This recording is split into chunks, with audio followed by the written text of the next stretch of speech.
এই বসিরহাট লোকসভার প্রার্থী আপনারাই।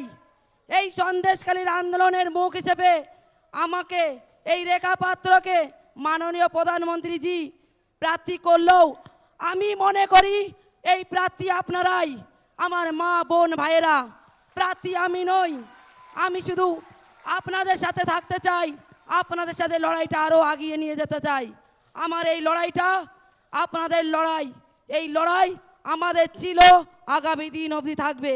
তাই আপনাদের কাছে আমার একটাই অনুরোধ, মাননীয় প্রধানমন্ত্রীজি যখন প্রধানমন্ত্রীজি আছেন আর তৃতীয়বারের জন্য এই বসিরহাট লোকসভার প্রধানমন্ত্রীজি হবেন, আর সে দায়িত্বটা আপনাদের আমাদের মধ্যেই পড়ে। আমাদের কর্তব্য আজকের এই মাননীয় প্রধানমন্ত্রীজিকে বসিরহাট লোকসভাটিকে উপহার হিসেবে দেবার। তাই আপনারা এই মমতা ব্যানার্জির এমন কোনো কথায় আপনারা আপনাদের মনকে ভাঙতে দেবেন না, কেননা ওনারা আপনাদের মন ভাঙার জন্য স্টেজে নাটক করে যাচ্ছেন।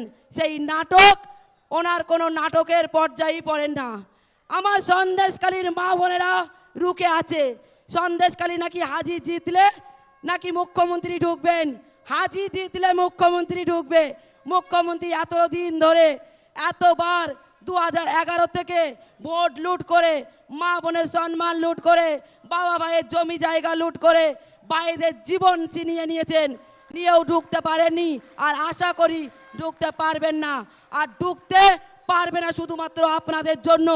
আপনারাই আছেন, আপনারাই সামনে আমার মা বোনেরা শক্তি সরবরাহ হয়ে সামনে দাঁড়াবেন, ত্রিশূল হাতে নিয়ে দাঁড়াবেন। সেই আন্দোলনে যখন আমার মা বোনেরা ত্রিশূল নিয়ে দাঁড়িয়েছিলেন, সেই ত্রিশূল আবার ধরবেন, যেন মুখ্যমন্ত্রী কোনো মতেই যেন ঢুকতে না পারে। ঢুকলে আবার সেই শেখ শাহজাহান, উত্তম সর্দারদের মতন মানুষ আবার তৈরি করে ফেলবে। আমরা চাই না কোনো শেখ শাহজাহান, উত্তম সর্দার আর কোনো শিবু হাজরাকে, আর চাই না কোনো পিসি ভাইপোকে, যারা কথায় কথায় মিথ্যে বলে আর সেই মিথ্যাটাকে সত্যি করে। আমরা কোনো মিথ্যা কথা বলা রাজনীতিকে চাই না, চাই না কোনো মুখ্যমন্ত্রীকে। যে চোর আজ মা বোনের সংগ্রাম লুট করে বলছে, চুরি করে বলছে, এটা মিথ্যে। সন্দেশখালীর মা বোনেরা মন গড়া গল্প বলছে। আসেনি কেন? মুখ্যমন্ত্রীকে কে আসতে বারণ করেছিল? মা বোনেরা তো হতাশ হয়ে বসেছিলেন যে এতদিন ধরে অত্যাচার যে মহিলা করে এসেছেন সে হলো এই রাজ্যের মুখ্যমন্ত্রী মমতা বন্দ্যোপাধ্যায়। সে কেন আসেনি? আপনারা জবাব নেবেন, বলুন, নেবেন তো? আপনারা জবাব নেবেন অবশ্যই, আমি জানি আমার মা বোনেরা জবাব নেবে। আর সেই জবাব নেওয়ার জন্য আমি আছি আপনাদের সাথে। আমি আমার এই সন্দেশখালীর আন্দোলনের আর একতম মুখ মাম্পি দাস, তার ভালো নাম পিয়াল্লি দাস, তাকেও মিথ্যে কেস দিয়ে জেল কাটিয়েছেন। এইরকমভাবে অনেক মা বোন ভাইদের জেল কাটিয়েছেন।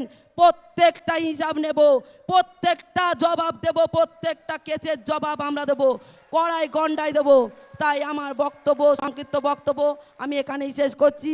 আমার পরে শুভেন্দুদা আছেন, উনি বক্তব্য রাখবেন। ধন্যবাদ। ভারত মাতা কি, ভারত মাতা কি, জয় শ্রীরাম, জয় জয় শ্রীরাম। নমস্কার, ধন্যবাদ জানাই।